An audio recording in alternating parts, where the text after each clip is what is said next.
В природата има символи, които ни напомнят за присъствието на божествената любов. Гълъбицата е един от най-силните образи. Тя носи послание за мир, чистота и невинност. Когато видим бяла гълъбица, усещаме тишина в душата и обещание за ново начало, изпълнено с надежда.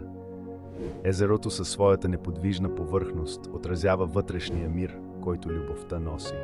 В спокойствието на водата намираме дълбоко смирение и способност да приемаме света такъв какъвто е, без осъждане. Златната светлина на изгрева символизира надеждата и вечната топлина на Божията любов. Когато лъчите докосват земята, те събуждат живот и вдъхват сила на всяко същество, изпълвайки го с нова енергия. Учителя Петър Дънов казва, че любовта изпълва всичко с хармония.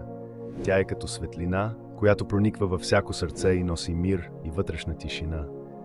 Гълъбицата, езерото и златната светлина ни напомнят да бъдем добри, търпеливи и чисти в мислите си, да обичаме безусловно и да живеем в хармония с природата и хората около нас. Там, където тези символи живеят, присъства и Бог.